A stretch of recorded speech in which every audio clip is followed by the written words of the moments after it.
बिस्मिल्लाहिर्रहमानिर्रहीम। आज हम शॉर्ट क्वेश्चंस करने लगे हैं चैप्टर नंबर 5 के शॉर्ट क्वेश्चंस और न्यूमेरिकल्स। तो स्मार्ट सिलेबस के हिसाब से हम करेंगे शॉर्ट क्वेश्चंस भी। सबसे पहले है 5.1, explain the difference between tangential velocity and angular velocity. If one of these is given for a wheel of known radius, how will you find the other? तो टेंजेंशियल वेलोसिटी और angular velocity ये दोनों हमने lecture के दौरान discuss की थी। Angular velocity क्या होती थी? Time rate of change of angular displacement, ठीक है, जिसको हमने ओमेगा से रिप्रेजेंट किया था। और इसकी जो डायरेक्शन है वो along the axis of rotation होती थी, ठीक है, इसको हम राइट हैंड रूल से निकालते थे। और टेंजेंशियल वेलोसिटी क्या थी? ये लीनियर वेलोसिटी थी। सर्कुलर मोशन के दौरान ऑब्जेक्ट के पास जो लीनियर वेलोसिटी होती है उसका हम टेंजेंशियल वेलोसिटी कहते हैं, और उसकी डायरेक्शन जो है वो अलोंग द टेंजेंट होती है, ठीक है। मजीद इसको डिफरेंस को एक्सप्लेन करने के लिए आप यूनिट्स बता दें। एंगुलर वेलोसिटी के जो यूनिट्स हैं वो एसआई यूनिट जो है वो metre sorry radians per second होते हैं, और जो टेंजेंशियल वेलोसिटी है उसके मीटर पर सेकंड होते हैं, ठीक है। तो ये इनका डिफरेंस हो गया।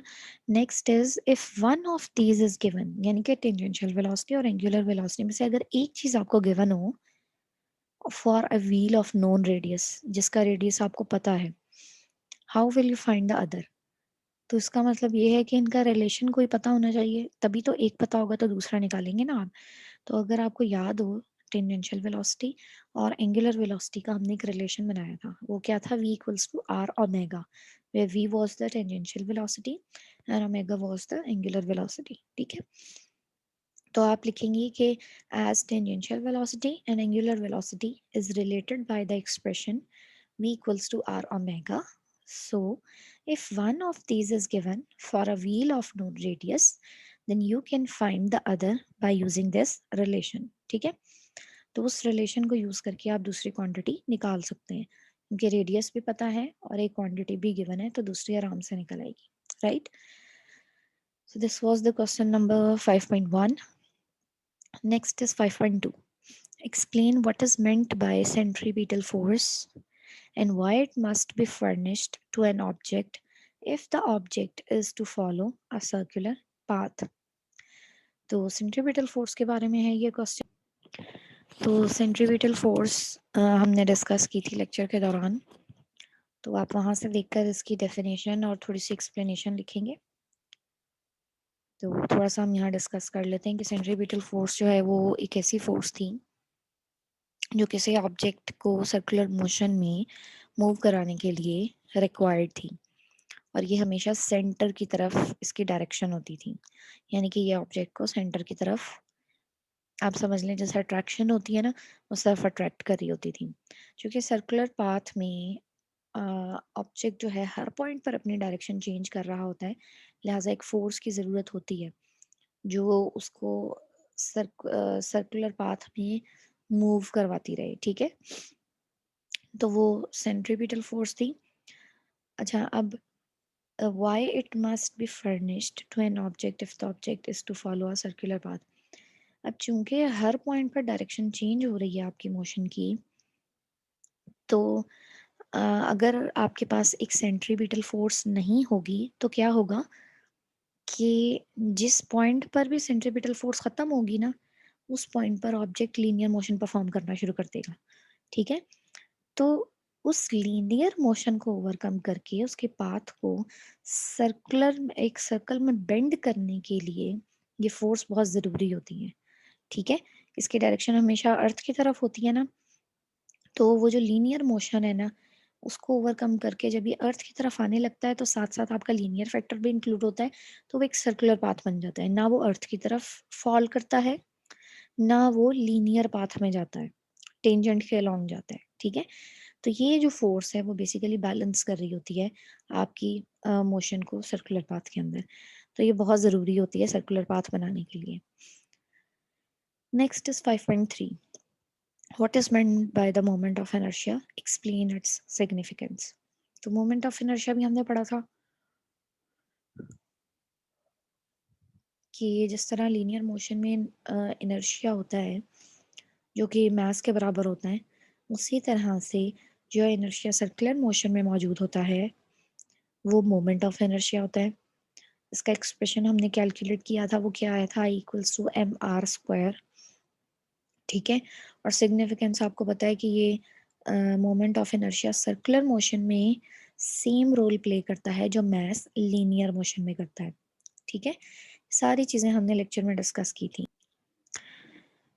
तो ये सारी जो डिटेल है इसकी, जितनी इस क्वेश्चन के अंदर रिक्वायर्ड है, चूंकि शॉर्ट क्वेश्चन है ना, तो जितनी डिटेल रिक्वायर्ड है वो आप लेक्चर से देख के लिख लें। ठीक है, मेन पॉइंट्स मैंने आपको बता दिए। Next is 5.4, what is meant by angular momentum, explain the law of conservation of angular momentum.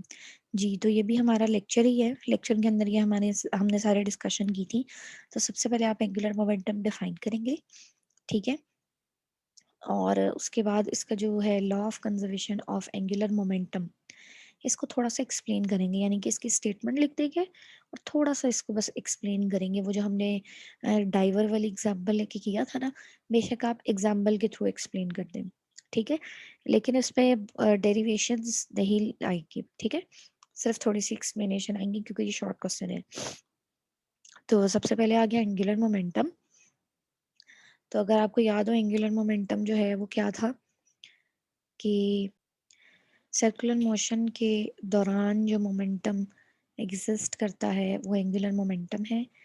इसकी मैथमेटिकल डेफिनेशन जो है वो थी cross product of r and p. फिर ये वेक्टर क्वांटिटी थी, इसकी डायरेक्शन जो है क्रॉस प्रोडक्ट के राइट हैंड रूल से निकाली थी।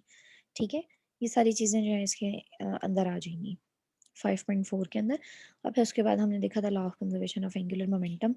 तो उसमें क्या था कि आइसोलेटेड सिस्टम का जो टोटल एंगुलर मोमेंटम है इट रिमेन्स कंजर्व्ड।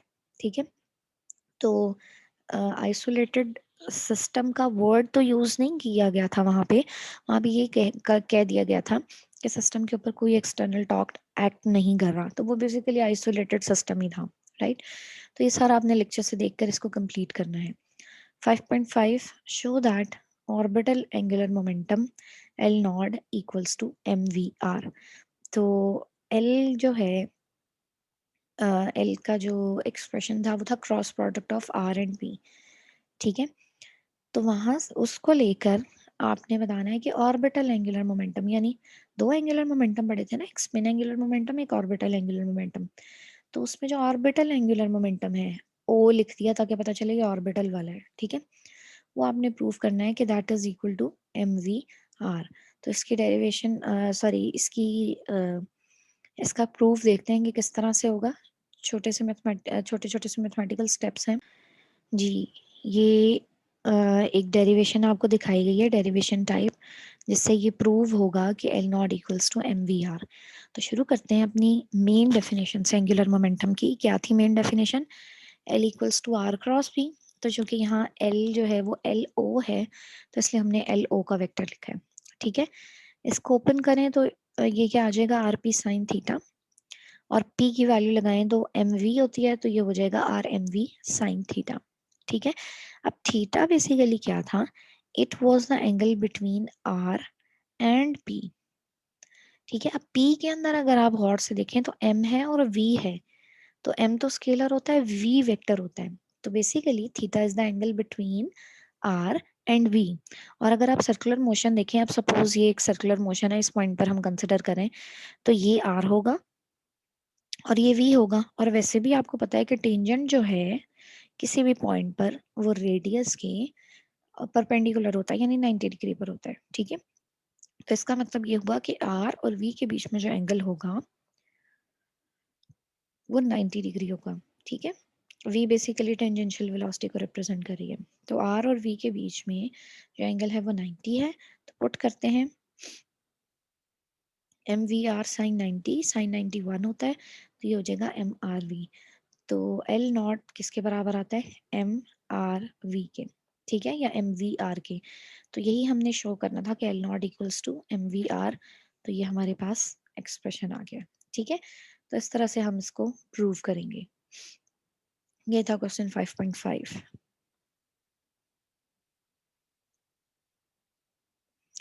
5.6 आपके सिलेबस में इंक्लूड नहीं है।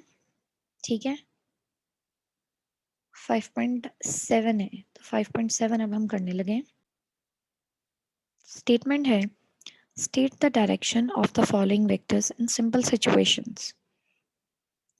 सबसे पहले angular momentum and the second one is angular velocity. इन दो वेक्टर्स के यानी एंगुलर मोमेंटम के और एंगुलर वेलोसिटी के आपने डायरेक्शंस बतानी है। अच्छा, अगर आपको याद हो थोड़ा सा, अगर हम लेक्चर रिवाइज करें तो एंगुलर मोमेंटम हमने कहा था कि उसकी डायरेक्शन कैसे निकलेगी। इसका जो मैथमेटिकल फॉर्मूला है वो आर क्रॉस पी था ना। तो हमने कहा था कि आर और पी का जो क्रॉस प्रोडक्ट है उससे एंगुलर मोमेंटम आ रहा है, लिहाजा जो एंगुलर मोमेंटम की डायरेक्शन है वो क्रॉस प्रोडक्ट की डायरेक्शन वाले रूल से ही निकलेगी, जो कि राइट हैंड रूल था। यानी कि आर को पी की तरफ कर्ल करें अपने फिंगर्स के साथ and thumb will give you the direction of angular momentum. ठीक है, तो इस तरह से हमने एंगुलर मोमेंटम की डायरेक्शन पढ़ी थी। और एंगुलर वेलोसिटी की डायरेक्शन हमने कहा था कि along the axis of rotation होगी, और उसकी डायरेक्शन के लिए हमने राइट हैंड रूल पढ़ा था। ठीक है, तो राइट हैंड रूल क्या था कि जिस डायरेक्शन में ऑब्जेक्ट सर्कुलेट कर रहा है, यानी कि क्लॉकवाइज या एंटी क्लॉकवाइज जो भी डायरेक्शन है उसकी, आपने उस डायरेक्शन में अपने फिंगर्स को कर्ल करना है। और जो थंब है वो अगर आप एक्सेस ऑफ रोटेशन के साथ रखें तो वो आपको डायरेक्शन ऑफ एंगुलर वेलोसिटी देता है। ठीक है, तो ये दो तरीके हमने पढ़े थे। सॉरी, एक एंगुलर मोमेंटम के लिए क्रॉस प्रोडक्ट वाला तरीका पढ़ा था और एंगुलर वेलोसिटी के लिए ये राइट हैंड रूल वाला तरीका पढ़ा था हमने इनके डायरेक्शंस फाइंड करने का। ठीक है, तो ये दोनों तरीके जो हैं ये आपने यानी कि जो एंगुलर मोमेंटम वाला है वो उसके हेडिंग के अंदर लिख लेंगे, और जो एंगुलर वेलोसिटी वाला है वो उसकी हेडिंग के अंदर लिख लेंगे। ठीक है, और कोशिश करें कि जैसे ये एंगुलर वेलोसिटी है ना, इसके साथ आपके फिगर बनी हुई थी वो बना लें, और इसी तरह ये जो एंगुलर मोमेंटम है उसके साथ भी कोशिश करके कभी फिगर बना लें। ठीक है, यानी कि वो उसमें दिख शो करना है आपने कि ये वाली डायरेक्शन होगी। बेशक थंब और फिंगर्स ना बनाएं आप, लेकिन ऑर्डिनरी सी पिक्चर बना लें जिसमें सर्कल शो हो रहा हो, या एक प्लेन बना लें जिसमें एंगुलर मोमेंटम के वेक्टर्स शो हो रहे हो आर और पी। ठीक है, इस तरह से फिगर बना के इसको एक्सप्लेन करना है आपने। 5.8 जो है वो आपके सिलेबस का पार्ट नहीं है। नेक्स्ट हम 5.9 करेंगे। When mud flies off the tire of a moving bicycle, in what direction does it fly? Explain. अच्छा जी, आपको पता है कि फॉर एग्जांपल एक बाईसाइकिल मूव कर रही है या कार मूव कर रही है, जब वो स्पीड से जाती है ना तो आपने मट्टी उड़ते हुए देखी होगी। ठीक है, उसके टायर से मट्टी उड़ते हुए देखी होगी। तो आपने बताना है वो किस डायरेक्शन में उड़ती है, और उसको एक्सप्लेन करना है कि उस डायरेक्शन में क्यों होती है। ठीक है, इसको आंसर करने से पहले थोड़ा सा प्रॉब्लम समझें। फॉर एग्जांपल एक रोड है, उसके ऊपर मट्टी पड़ी है। जब कोई व्हील उसके ऊपर से पास करता है ना, तो क्या होता है कि वो जो मड है, मट्टी है, वो उस व्हील के साथ स्टिक हो जाती है। उसके मॉलिक्यूल्स और टायर के जो मॉलिक्यूल्स हैं ना, उसमें कुछ एडहेसिव फोर्सेस होती हैं, अट्रैक्टिव फोर्सेस होती हैं, जिसकी वजह से वो जो मड है वो स्टिक हो जाती है टायर के साथ। अब जैसे जैसे टायर सर्कुलर पाथ में मूव कर रहा है, वैसे ही आप समझ लें कि मड भी सर्कुलर पाथ में मूव कर रही है, उसका भी एक सर्कुलर पाथ बनेगा। ठीक है, तो जिस तरह व्हील के पास एंगुलर वेलोसिटी और साथ साथ टेंजेंशियल वेलोसिटी है, उसी तरह मड के पास भी टेंजेंशियल वेलोसिटी भी है और एंगुलर वेलोसिटी भी है। ठीक है, अब वो मड जो है ना वो स्टिक रहती है व्हील के साथ। लेकिन जब टायर बहुत स्पीड से मूव कर रहा है ना, तो स्पीड की वजह से वो जो मड स्टिक हुई हुई होती है ना टायर के साथ, उसके एडहेसिव फोर्सेस कम हो जाती हैं। ठीक है, अब वो वेलोसिटी जो है वो जब इतनी ज़्यादा हो जाए कि एडहेसिव फोर्सेस बिल्कुल ख़त्म हो जाए उसके बीच में, तो मड क्या करती है, टायर से अनस्टिक हो जाती है। ठीक है, उसको लीव कर देती है। और जाहिर है जब वो अपना सर्कुलर पाथ लीव करेगी तो उसने कहाँ जाना है, अलोंग द टेंजेंट जाना है। ठीक है, स्ट्रेट पाथ में जाना है, टेंजेंट के अलोंग जाना है। तो लिहाजा जब स्पीड तेज होती है तो मड अनस्टिक होती है टायर से और अलोंग टेंजेंट मूव करना शुरू कर देती है। ठीक है, तो डायरेक्शन क्या होगी मड की, जिस डायरेक्शन में वो उड़ेगी, फ्लाई करेगी, वो होगी अलोंग द टेंजेंट। ठीक है, आपने ये सारी एक्सप्लेनेशन इस क्वेश्चन के अंदर लिखनी है कि मड स्टिक हो जाती है तो सर्कुलर मोशन जो टायर की होती है वही मड की भी हो रही होती है, लेकिन जब स्पीड तेज होती है, बहुत ज़्यादा तेज हो जाती है, तो वो स्टिकनेस जो है वो ख़त्म होती है और उसका मड का जो सर्कुलर पाथ है वो ब्रेक होता है, और जिस पॉइंट पर ब्रेक होता है वहां से वो लॉन्ग टेंजेंट फ्लाई ऑफ कर जाती है। ठीक है, तो ये आपने सारा इसके अंदर डिस्कस करना है। Next is a disc and a hoop start moving down from the top of an inclined plane at the same time. Which one will be moving faster on reaching the bottom? तो अगर आपको याद हो तो हमने hoop की और disc की काइनेटिक एनर्जीज निकाली थी और वहां से हमने इनकी वेलोसिटीज को कंपेयर किया था। जो टॉपिक था किताब के अंदर उसमें तो सिर्फ वेलोसिटीज के एक्सप्रेशन निकाले हुए थे, लेकिन बाद में मैंने आपको उसको एक्सप्लेन भी करके बताया था कि किस तरह से हम इसकी वेलोसिटीज मैच करेंगे। ठीक है, तो सारी चीज़ आपने यहाँ पे लिखनी है।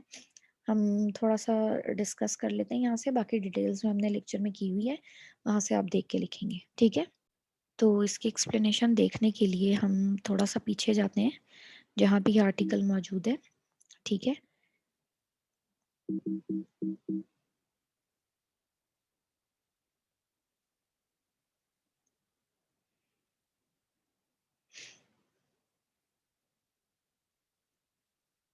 ये देखें, ये था रोटेशनल काइनेटिक एनर्जी निकाली थी डिस्क की और फिर हुप की, और उसके बाद हमने इनकी वेलोसिटीज निकाली थी। ठीक है, ये वेलोसिटी का एक्सप्रेशन निकला था डिस्क के लिए और ये एक्सप्रेशन निकला था हुप के लिए। आपने क्या करना है, आपने डिस्क की वेलोसिटी का एक्सप्रेशन लिख देना है और हुप की वेलोसिटी का एक्सप्रेशन लिखना है। ठीक है, उसके बाद आपने इनको कंपेयर करना है। अब कंपेयर करने का क्या तरीका है, देखें, ये स्क्वायर रूट जी एच है, यहाँ से square root g h separate कर लें और स्क्वायर रूट 4/3 सेपरेट कर लें, यानी कि ये इसको प्रोडक्ट की फॉर्म में लिख दें। ठीक है, मैं एक मिनट देखूं अगर मेरे पास ये लिखा हुआ हो, मेरे पास हो कोई इस फॉर्म में। जी ये देखिए, ये हुआ हुआ है। ठीक है, ये वी डिस्क है, डिस्क ही है, उसमें 4/3 को सेपरेट करके लिख लिया और स्क्वायर रूट जी एच को सेपरेट करके लिख लिया। ठीक है, जबकि वी हुप जो है वो स्क्वायर रूट जी एच है। अब इस स्क्वायर रूट जी एच की जगह हम वी हुप लिख सकते हैं ना, तो वही काम हमने किया कि इस एक्सप्रेशन के अंदर स्क्वायर रूट जी एच की वैल्यू लगा दी। तो वी डिस्क क्या बन गई, स्क्वायर रूट 4/3 वी हुप। अब स्क्वायर रूट 4/3 का हमने आंसर देखा था, वो 1.25 समथिंग आ रहा था या 1.15 ऑलमोस्ट। ठीक है, तो वो ग्रेटर देन 1 था। और आपको पता है जब भी कोई क्वांटिटी किसी ऐसे नंबर से मल्टीप्लाई हो रही हो जो ग्रेटर देन 1 हो, तो आंसर हमेशा लार्ज आता है। ठीक है, अगर 1 से स्मॉल हो नंबर जिससे वो मल्टीप्लाई हो रहा हो तो आंसर छोटा हो जाता है, और 1 से लार्ज हो तो आंसर बड़ा हो जाता है। ठीक है, तो इसका क्या मतलब हुआ कि वी होप का जो भी आंसर आया है, होप की वेलोसिटी का जो भी आंसर है, वो 1 से बड़ी क्वांटिटी से मल्टीप्लाई हो रहा है। तो एट द एंड जो हमारे पास वी डिस्क का आंसर निकल रहा है वो वी होप से लार्ज होगा, जाहिर है। ठीक है, तो इसी वजह से v disc is greater than v hoop, right. तो कौन जो है वो किसकी स्पीड ज्यादा होगी, डिस्क की स्पीड ज्यादा होगी, और दोनों को आप एक साथ लीव करें लेकिन डिस्क जो है वो जल्दी पहुंचेगी सरफेस के ऊपर क्योंकि उसकी स्पीड जो है वो ज्यादा है। ठीक है, तो इस तरह से आपने इसको एक्सप्लेन करना है।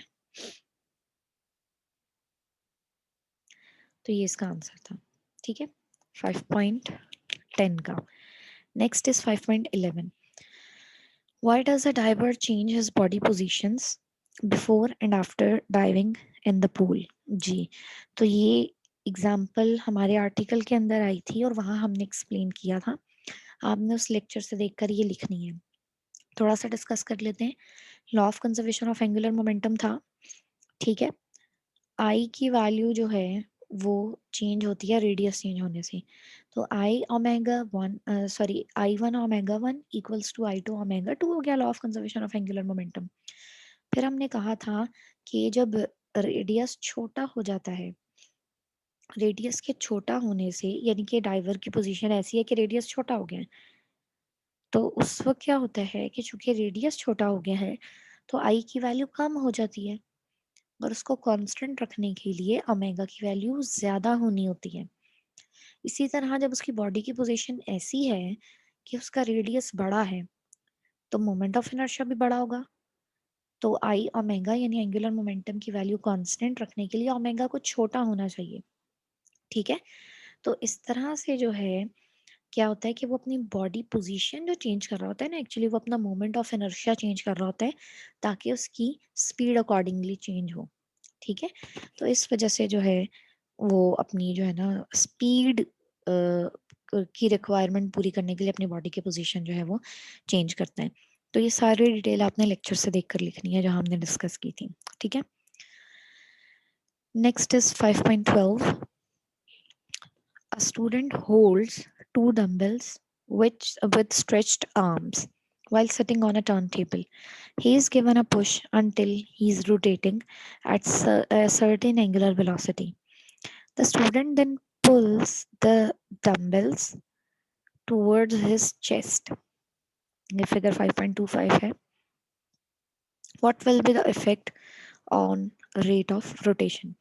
तो इसकी एक्सप्लेनेशन भी वैसे ही होगी जैसे ऊपर वाले क्वेश्चन की थी। देखें, फिगर को आपने अब देखना है। जब इसने ये आर्म्स को अपने स्ट्रेच किया हुआ है ठीक है, आर्म्स को स्ट्रेच किया हुआ है, तो जब ये रोटेट करेगा तो एक बड़ा सर्कुलर पाथ बनेगा ना, जिसका रेडियस बहुत ज्यादा होगा। ठीक है, ये ये आप देख लें, इसका वाया कितना ज्यादा बढ़ गया है आर्म स्ट्रेच करने से। तो अब ये जो सर्कल बनाएगा वो बहुत ज्यादा बड़ा होगा और उसका रेडियस भी बड़ा होगा। रेडियस बड़ा होने से मोमेंट ऑफ इनर्शिया क्या हो गया, बड़ा हो गया। ठीक है, तो लिहाजा इस सिचुएशन में जो इसकी एंगुलर वेलोसिटी है वो कम हो जाएगी, क्योंकि एंगुलर मोमेंटम आई ओमेगा का जो प्रोडक्ट है उसका हमने कांस्टेंट रखना है, तो इसकी एंगुलर वेलोसिटी कम हो जाएगी। ठीक है, अब जब उसने अपने आर्म्स को चेस्ट की तरफ पुल कर लिया है, तो अब देखें कि इसका जो अब सर्कल है वो छोटा बनेगा। ठीक है, इसकी रेंज जो है वो कम हो गई है, तो छोटा सर्कल बनेगा, यानी कि कम रेडियस वाला सर्कल बनेगा। तो उस केस में जो आई की वैल्यू है, मोमेंट ऑफ इनर्शिया की वैल्यू है, वो भी क्या हो जाएगी, कम हो जाएगी।